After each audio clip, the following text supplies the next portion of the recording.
make a narrative as if like I'm scared of. I think Devin's a tremendous fighter. Do I think Devin Haney can beat me? Hell no. Hell no. Yeah. For me personally, I'm on a different level than everybody. Yeah. And when it comes down to boxing, because Devin, he's a boxer. It's on him. You know what I mean? It's on him. He knows that he's going to get this fade sooner or later. So it's only a matter of time. Obviously, we can't go down. You know, we can't go down to 135. So, you know, he would have to come up. And, you know, he can get this work anytime he ready. I see greatness, man. I see greatness. Shakur practically beat him with one hand, man. That jab, man. Most important hand you have, man. You know? And he looked good doing it, sharp. You know what I mean? Distance. He did everything, man. Shakur Stevenson is reportedly set to move up to 140 pounds for a potential fight against Devin Haney, and he appears fully comfortable with the challenge. He has agreed to the rehydration conditions without hesitation, showing that he doesn't see weight or size as deciding factors.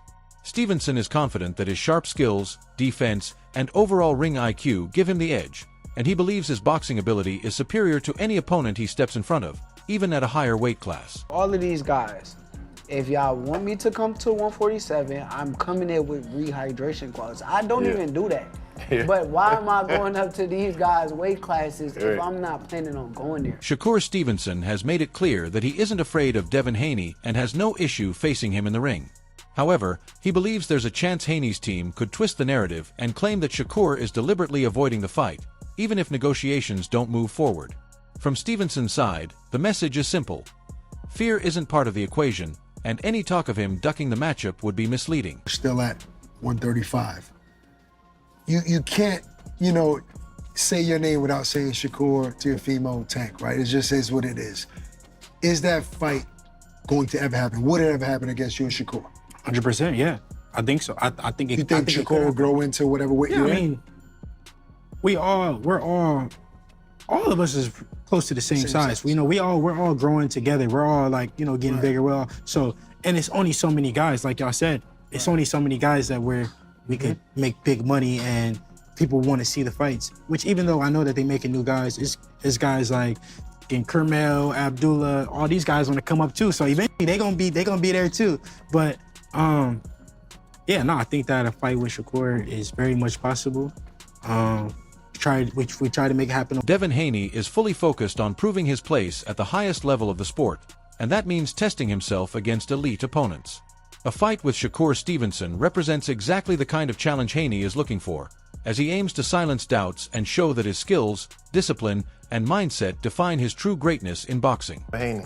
Okay. Devin Haney's probably, to me, I don't think it's hit its point yet, but I think in the next year or two, it'll hit a point where it's like the world is gonna demand, you know what I'm saying? I can see the trajectory feels like it could meet like that. I would love this fight. But look, you gotta watch what you say with like, and this is not even Devin fault, because Devin is very respectful of my game and I'm respectful of his game. He's a good fighter.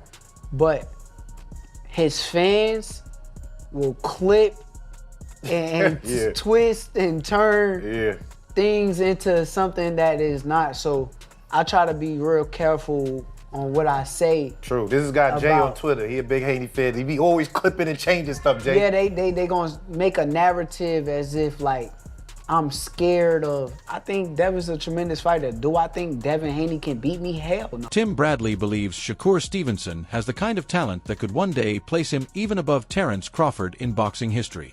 Bradley makes it clear that Crawford already sits comfortably on boxing's Mount Rushmore as a 5-division world champion with an incredible resume, but he sees something special in Shakur that reminds him of Crawford's greatness and perhaps even more.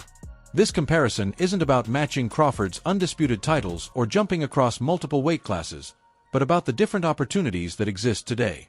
Bradley points out that during Crawford's rise, boxing politics limited access to major fights, and if someone like Turki Alalshik had been around to bridge promotional divides, matchups against Keith Thurman, Danny Garcia, Errol Spence, and Yadenis Ugas could have happened much earlier, potentially elevating Crawford's legacy even further. He's a fucking stone cold killer who's just gonna go in there and try to knock me the fuck out. Yeah. He's gonna try to outbox me. I'm the greatest boxer. How do you... So that's how I feel about the fight. Yeah. But it all gotta make sense from a business standpoint. I don't like getting up here and negotiating against myself. And, for sure. But for me, I'm willing But to do you make the see fight it as happen. it being that could, you know, like we always said, the Four Kings, even though you wasn't a part of it, the whole thing, the whole plot is like at the end of the road, there's gonna be two guys left standing, and that's the big fight. Do you see that as that's potentially what that could be? I'm a bad motherfucker. With that in mind, Shakur Stevenson is stepping into an era where elite competition from 130 to 135 pounds is far more accessible, giving him regular opportunities to test himself against top-level opposition. Potential matchups with fighters like Devin Haney, Lamont Roach Jr., Oshaquie Foster, Gary Russell Jr., Dalton Smith, Brian Garcia, and others put him in position to consistently face high-quality challenges. Tim Bradley believes this combination of elite skill and better access to big fights sets Shakur apart, noting that he not only has the ability to compete with these names, but also the tools to beat them. If Stevenson capitalizes on these opportunities, Bradley feels he could build a legacy so strong that it rivals, or even surpasses, Terence Crawford in terms of influence and overall achievements. Fights are not possible. Would you be more inclined just to move up to 140? Yeah, you know, if I can't get those fights next or it doesn't make sense for it to be next, I'll probably go to 140, test it out, see how I feel at the weight at 140, and then when the time is right, then, you know, I'll defend my belt at 135. We'll just see, though. I got to go back and talk with the team and see what makes the most sense. That's really all. There's a major obstacle standing in the way, but watching these two fighters, it's clear that barring anything outside the rules, losses are unlikely for either of them. Devin Haney was quick to respond to Shakur Stevenson, and Shakur fired right back, showing the constant tension and competitiveness that exists at the top level of boxing. This back and forth reflects the larger conversation that once surrounded the idea of a Four Kings 2.0, featuring Devin Haney, Ryan Garcia, Teofimo Lopez, and Gervonta Davis, a modern comparison to the legendary era of Marvin Hagler, Tommy Hearns, Sugar Ray Leonard, and Roberto Duran. He didn't become undisputed, yet they didn't mention the franchise belt, which directly impacted Devin's career early on, right? And it seemed like, I was saying this on my live earlier, you tell me what you think about this, but it seems to me like there's a lot of people that have tried to block y'all ambition, right? Between you signed to the wrong company, you know, Loma not taking the Devin fight, Tio not taking the Devin fight, Rolly saying he just don't want to fight Devin. Do you see that? Like, how do you see that? You know, as far as like people know you're ambitious, they know you want to be unified, they know you want to be undisputed. So they put all these obstacles up and they make it hard for you to achieve what you're trying to achieve.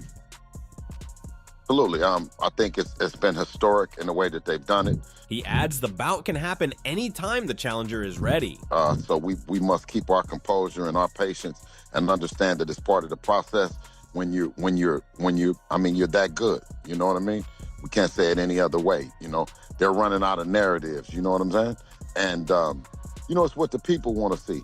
We don't never say, okay, you know, well, this guy has done something wrong or he did bad business. So, you know, we'll never do it. Obviously, you know, when we go through negotiations and we spend time in there, whether it's put something together for Richard Hitchinson, for him to come back later and to say, you know, I want that fight. Well, when we were trying to make the fight, we couldn't. You didn't want to negotiate. You went somewhere else. When we were negotiating with Shakur Stevenson, instead of him negotiating with us, he said that he's... Wilfred Benitez, often overlooked, defeated Roberto Duran, who struggled against other top fighters of his era, yet Benitez didn't get full recognition. Similarly, Shakur Stevenson has often been overshadowed by stars like Devin Haney, Ryan Garcia, Gervonta Davis, and Teofimo Lopez, but his dominant win over Teofimo has started to change that. At the same time, Davis's legal issues and reluctance to fight highlight the shifting challenges and opportunities in modern boxing. Shakur, just like Crawford was with me, Shakur has the ability to pass Terence Crawford. Listen up. Now, not in the stance of becoming 3-time undisputed and, going up, that many weight classes. Not from that standpoint. He already has 4 weight classes. Crawford is a 5-weight division champion. But in a sense of having the opportunities that Crawford didn't have. Crawford would have been even bigger than what he is if the politics didn't play into the sport at the time. And now that, you have guys like Turki Al-Sheikh that are able to bridge that gap between promoters and, make these big... Bernie Thawboxer reacts to the Shakur Stevenson versus Devin Haney matchup by breaking down the legacies and achievements of both fighters. Stevenson has become a 4-weight world champion, a 2-time lineal champion, and a 2-time Ring Magazine title holder. He also secured unified titles at 130 pounds, defeating top-level opponents like Teofimo Lopez, who consistently brings out the best in his challengers. Turki was around when Crawford was on his climb. When Crawford couldn't get those big fights with like Thurman and Danny Garcia and Ugas, and, he got it later with Sean Porter, but it was later. But imagine if Crawford was able to have that run and, Earl Spence, Danny Garcia, Ugas, Keith Thurman, the list goes on. If he would have had all those guys on his ledger, imagine how big Crawford would be. He would be even bigger than what he is today. Bigger than what he is today. So with that being said, with these fighters hovering around 135, these talented fighters, hovering around 135, 130, guys like, Oshaki Foster, like I mentioned, going to go up to 135. He's big enough to... Devin Haney, on the other hand, is a 3-weight world champion and was once undisputed. Bernie Thawboxer stresses that if Shakur Stevenson wants to face Haney, he should do it head-on, without hesitation. Taking on Haney at his peak would leave no room for doubt and guarantee that Stevenson gets full recognition for a historic victory. Both fighters are undeniably elite, but beating Haney in his prime would elevate Shakur's legacy even further, proving his skill, determination, and status as one of the top fighters of his generation. To that, I doubt it. So there's a major obstacle in the way. But nonetheless, as you watch these two fighters fight, you can clearly see, outside of cheating, they're more than likely not going to lose, right? With that said, Devin Haney immediately responds to Shakur. Shakur responds to Devin, right? Again, we had the initial 4 kings. It was Devin, Ryan, Tio, and Tank Davis, right? It was supposed to be the 4 Kings 2.0, from the Marvin Hagler, Tommy Hearn, Sugar Ray Leonard, Roberto. Shakur Stevenson recently put on a dominant display against Teofimo Lopez, and Bussy I. Ennis points out just how impressive it was, especially since Shakur seemed to fight almost one-handed. His jab, the cornerstone of boxing, was sharp and precise, controlling the distance with ease, while every move he made was calculated and effective. Lopez, despite his experience and athleticism, looked outmatched, and many critics who had questioned Shakur's resume were proven wrong. Technically, Stevenson executed everything nearly flawlessly, and Lopez struggled simply because he was up against a fighter of Shakur's caliber. King era, but nobody mentions Wilfred Benitez. And the fact remains is Wilfred Benitez beat Roberto Duran as well. And Roberto Duran is 1-4 against those guys. He beat Sugar Ray Leonard the first time. Outside of that, Roberto Duran, he lost to he quit against Sugar Ray Leonard. He got knocked out brutally by Tommy Hearns. He got outboxed by Marvin Hagler and outclassed by Wilfred Benitez. Right? But he's overshadowing Wilfred Benitez. And I felt like these guys, Devin Haney, Ryan Garcia, Tank, and Tio, overshadowed Shakur Stevenson. And now Shakur Stevenson has shined the light by dominating TF. Comes into the ring, they talk, have some words, but Shakur Stevenson said, I want to put that same rehydration clause you put on Chris Eubank. Tell me, what did you get out of that moment in the ring? Well, I heard on the press conference where I think it was his manager said that, that was a clown move, but I think Shakur invited that, I don't even know if I would have said all that about Conor being right then, you know. But I think he really wants that fight. He really wants the money for the fight. You know, he been saying that, and now he came through victorious. You know, I think he really wants that money for that fight. He wants fights, accomplishments, because now Shakur is a 4-weight world champion. Devin is a 3-weight world champion. Devin was undisputed, but now Shakur is a 2-time lineal champion. You know, so he's a 2-time Ring Magazine winner. You know, 2-time unified champion. If you want to add the ring, as far as with the WBO, he was unified at 130. You know, so he's a 2-time unified champion, 2-time lineal champion. Beat a guy like Teofimo Lopez, who rises to the occasion. Had a close fight with George Kambosos. You can make a claim that he was fighting out of frustration or out of emotion, you know, and that was it. He was in his prime too, you know. Josh Taylor seemed to be drained at 140. Not taking away from Devin, but he was already moving up to 47, they were saying. You know, Lomachenko was a little older and smaller. Even with a slight injury to his left hand, Shakur Stevenson controlled the fight from start to finish, relying heavily on his jab and using his injured hand only when necessary. Buzzy notes that Shakur could have gone for a stoppage if he wanted, but he chose to manage the fight intelligently, showing both skill and ring IQ. Fans in Philly and beyond saw a masterclass performance, as Shakur demonstrated that true greatness in boxing isn't about perfect conditions. It's about talent, heart, and relentless focus, even when facing adversity. I would know you could have got stopped too, but Shakur hurt his left hand. His left hand was hurt. If you notice, he was using that jab a lot. Yeah, jab and then the, you know what I mean? hook. And he threw the left hand every now and then. Because I was screaming out. Everybody said they heard me in Philly. Yo, we can hear you on the TV. Yeah, that's my young buck. You know what I mean? And I was telling him, throw that straight left hand. Then I noticed when he did throw it, he wasn't throwing it real hard. You know what I mean? You know what I mean? But he looked spectacular, man. You know what I mean? He can't ask for nothing more, man.